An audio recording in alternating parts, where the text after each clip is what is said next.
In this video, I'm going to be analyzing which Senate maps are the most hostile for each party. And I wish I could do this with my computer, but number one, my Screencastify is down. And number two, I need to be out of the house right now, so this is going to be one of my poor videos in terms of quality, but I still think it's one that I think is interesting. So Class 1 was just up for election. Class 2 is up in 2026. Class 3 up 2028. In this one, I'm going to discuss which map is most favorable to each party.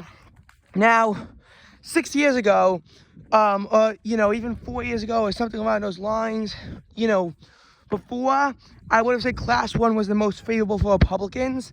And really, Class 2 and Class 3 were both hostile maps towards Republicans and favorable for Democrats. But now I'm not so sure how much I can agree with my initial assessment based on what's going on, both in terms of shifts of states themselves and all that stuff. First of all, we have to understand changes on each map in the last 6 years. And what I will say might confuse you. You have to realize special elections, I'm putting them in the class of what seat they are in. So, for example, the 2020 special election seats in Arizona and Georgia, they were class 3 seats up in the class 2 cycle. So I have to count them towards class 3 appropriately and sort of balance everything out. So 2018, as we know, was a blue wave, even though Republicans made gains in the Senate, which really showed you how tough it was going to be to defend Class 1. But Democrats wound up winning a ton of states that they shouldn't have won. 2024 corrected that, though, so this map is no longer as beneficial for Republicans because West Virginia was pretty much going to be an auto pickup for Republicans, and Montana and Ohio were also strongly expected to flip. West Virginia is a state that was close, as recently as 20 years ago, and voted for Democrats in the 1996 presidential election. However, West Virginia is still a state that, is now shifted, to be a Republican plus 40 state in a lot of elections. So it's obvious that Manchin was hanging on the thinnest of ice. And when he retired, really opened up the seat. Montana was a state that, again, since 1964, voted for Democrat once in a presidential election. That was in 1992, when Ross Perot diverted a ton of votes away from George W. Bush. 2008, Obama came close in Montana. He came within 3%, but he failed to actually flip the state. And again, thin ice for Jon Tester, considering that he was running in a very hostile state that really backs Republicans by 20% now. So it's obvious to see as to why someone like Tester would lose. When you think about it, it was going to be very tough for him to maintain a seat. Sherrod Brown is probably a bit more interesting because Ohio is a state that, recently was considered to be a swing state, but in 2020, when they backed Trump, the loser, by 8%, it became obvious that politics was shifting in Ohio. Florida, Ohio, Iowa were really considered to be some of the core swing states back in the early to mid 2010s. But at this point, they're really all safe Republican. So that's what did Ohio in. That was another thing about Ohio. And something else that changes the maps is you have to realize where the swing states are shifting in the cycles. It's not just how the maps are changing, but where the swing states are changing. However, Pennsylvania also flipped red, and that's obviously a surprise. Casey lost re-election. I think that was the biggest surprise for the Republicans. So it does put Pennsylvania's seat as a vulnerable seat for Republicans in the future. There aren't too many other vulnerable seats because of how hard Florida shifted towards the Republican side. And even Texas, I'd be wary of saying is a swing state yet. I know Cruz only won by 2.6% in 2018, but now, Cruz won re-election by 8.5%. And while it seemingly shifted towards shifted left for a while. It's now seemed to have shifted right. I think that the voter suppression methods that the Republicans are employing in Texas are successful. And I think that's going to be very hard to flip Texas with voter suppression going on to the extent that it is. So that leaves that, as a vulnerable seat for Class 1 for Republicans, but it's not really so vulnerable. The most vulnerable seat that they have is Pennsylvania, which of course they only got because it was a favorable environment. Democrats still have a lot of vulnerable seats because Kamala lost in 4 states that still elected Democratic senators: Wisconsin, Michigan, Nevada, and Arizona. All those seats are going to be very vulnerable seats for the Democratic Party. So even though, it's not as unfavorable as what it used to be when Montana, Ohio, and West Virginia were still blue, because I'm telling you, Class 1 used to be so hostile, and after 2024, it's not as hostile, but it's still a bit of a hostile map, considering that Democrats have more real toss-up seats than Republicans do. Like, without a super strong wave, Republicans really only have 1 seat that they could lose in this. If they have a super strong wave, Ohio, Florida, and Texas could all go and play on this map, on a super strong wave. But, barring a, really strong wave election, really only Pennsylvania's in play. And Democrats could easily lose 4 seats in just a favorable environment, not a wave, because of Wisconsin, Michigan, Nevada, and Arizona. And that's not to mention that there's probably some other states that could be very interesting in the event of a wave, but I'm not really going to mention them right now in the interest of time. Point being, Class 1, while it's no longer as hostile to Democrats, is still hostile to them, considering that Trump won 4 states that still elected Democratic senators. So in 2030, if that winds up being a red wave election, Democrats need to be very wary of the consequences of having it be, on this kind of a map. Because the 2018 blue wave that saw Republicans lose 41 seats in the House of Representatives, obviously, and losing 7 governorships as well. Obviously, Republicans, gained 2 seats in the Senate because of how favorable the map was, and they gained 4 in 2024. So they're all losing their edge. Their edge really peaked, they want to say, in 2012 is when their edge peaked on this map because of how much dominance the Democrats had. And again, a lot has occurred because after the 94 Republican Revolution, a lot of favorable elections for Democrats happened. I mean, they gained 4 seats in 2000, a net of 4 seats in 2000. They gained 6 seats in 2006 and a net of 2 in 2012. Granted, one of them was Massachusetts, just flipping back from a 2010 special election. But still, that does still mean that a net of 1 gain. So obviously, the castles are going to start crumbling at some point. 2018 really showed that the Democrats' luck on this map was running out. And 2024 really showed that the Democrats' luck on this map was thin. And again, they're almost lucky to not be in a 55-45 minority at this point. Anyway, Class 2. Class 2 is very hostile for Republicans, but now their edge seems to have really waned. And there's 2 reasons for this. First of all, again, the solidification of Ohio and Iowa states on their side is causing these states to not really be in play as much as they used to be. And number 2, 2020, I mean, obviously Democrats flipped control of the chamber with 3 seats. Granted, 2 of them were Class 3 seats that they wind up flipping, but they still wound up gaining a net of 1 seat on this map.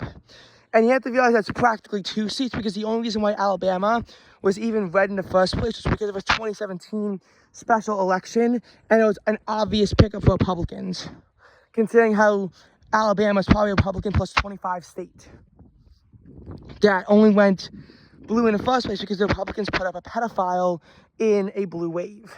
And yes, I could say 2017 was a blue wave because Democrats flipped the governorship in New Jersey, they flipped the Senate in Washington, And obviously, just to even come down to it being a pedophile in a state as strongly red as Alabama takes a lot of stuff.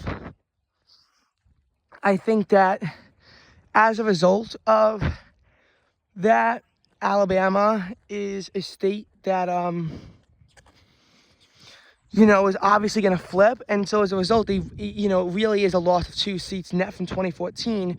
And Class 2 is always so weird because 2002, the Republicans gained, a few seats here and there, and they lost a few seats, or maybe split even in 96, so not too much change. Then in 2008, blue wave happens, and Democrats gain 8 seats, but then Republicans gain 9 seats in the 2014 red wave, and everything that happens is just so confusing.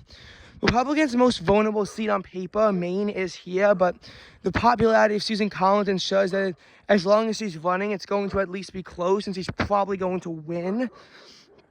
But North Carolina is another vulnerable state.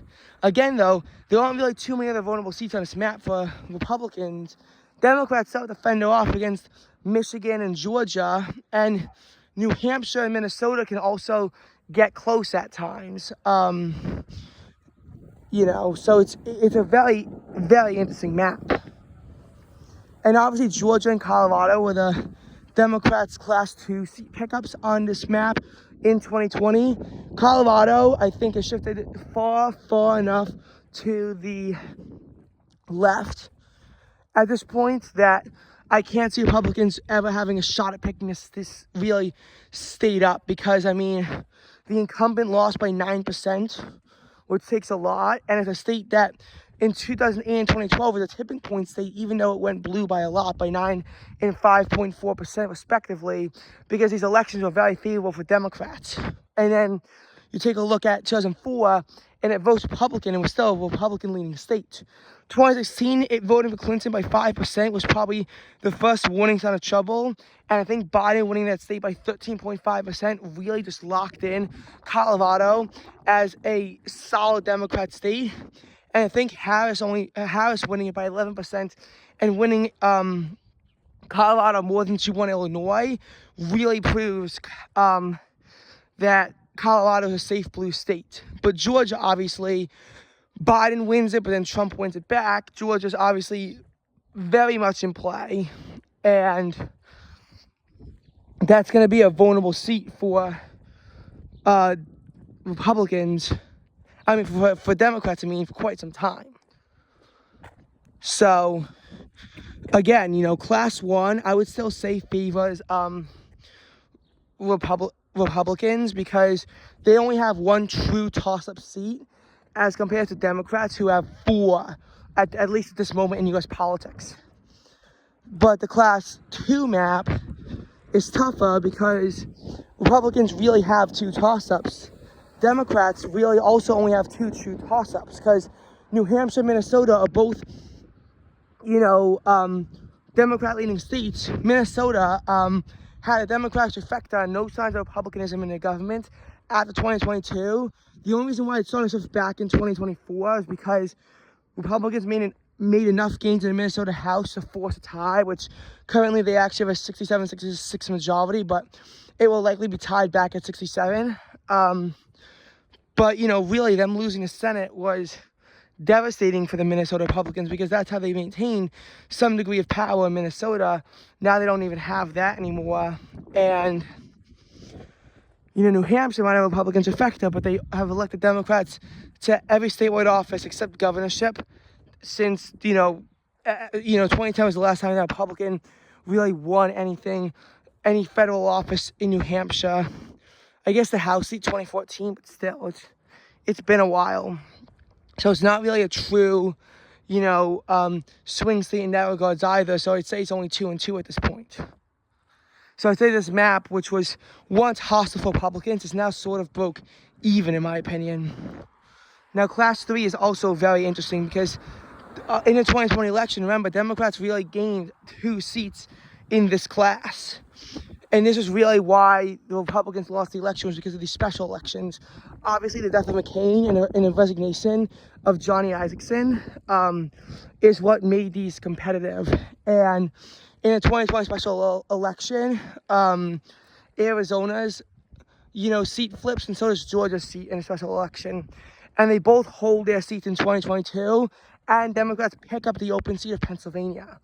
All of these states are close. All of these states are true toss-ups.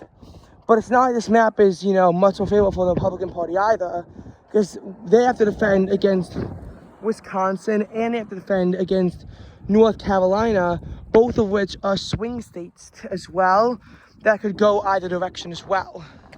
But outside of that, again, not too much trouble for the Republican Party. Because, in this map, Florida at this point has really shifted to be a solid red state, or close to it. And, again, a lot of these states that at one point were competitive just really aren't at this point. So I would say that this map does give a very slight edge to the Republican Party at this point in time, because 3-2. And again, the Senate maps really benefit Republicans. And this should not come as a surprise to anyone who follows U.S. politics. The reason why the Electoral College tends to favor Republicans in the first place is because, small states have more representation in the Electoral College, and that's because of their Senate races. Look at the very small states. Vermont and Delaware might be Democratic states, but most of these very small states, are Republican states. Think Montana, think Alaska, think North Dakota, think South Dakota, think Wyoming, West Virginia. New Hampshire and Maine are Democratic leaning too, but a lot of these very small states wind up being in the Republican column because Republican states are generally more rural, whereas Democratic states are generally more urban. And as a result of that, you sort of get into this, thing where now it's sort of like Democrats,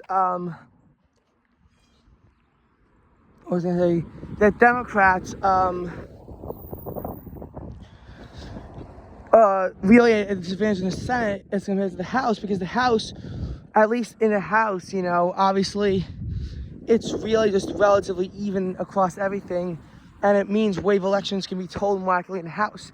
In the Senate, though, they really don't. Again, the reason why Democrats had a Senate majority in the 117th and 118th Congress is by holding down states like West Virginia and Montana, and delaying the inevitable flip of Ohio back to a solid Republican state from what it once was, as a very swing state. And yes, Ohio was a very big swing state. But now you're sort of at this point where it's like, again, there aren't too many states, because look at what's a safe Republican state versus a safe Democratic state. Like safe Democratic states, and even that's not totally accurate either because of Maine, obviously, but like safe Democratic states, you're probably in the low 20s. Safe Republican states, probably in the mid 20s. Again, governorships is the reason why there's a 27-23 edge towards Republicans. And I'd probably say there's more Democrats governors in Republican-leaning states than Republican governors in Democrat-leaning states. Like, obviously, Kansas is a Democratic governor in a very big Republican state. Same for Kentucky. And, looking at it in the other perspective, there are some Republican governors in Democrat-leaning states like New Hampshire, Virginia, Vermont is probably the biggest example of this. But, it's a lot less of a scale, because Democrats also have North Carolina governorship under their control. And that's probably a Republican-leaning seat, although it certainly could flip in a favorable environment. And, I'd like to see what would happen if the 2018 Senate elections in North Carolina actually would happen. So it just makes the Senate tough for Democrats, because they were really relying on these incumbents in hostile seats, being able to retain their elections, and it wasn't. Democrats really need a series of favorable elections to really position themselves in a position to retake the Senate. Obviously, anything outside of a strong blue wave in 2026 will keep Republicans in power. And by strong blue wave, I mean like strong blue wave, like think 2008 levels of blue wave. But, you know, they really need multiple elections to retake their footing in the Senate. They need multiple favorable cycles for the Democrats, and I just don't think they're going to achieve that.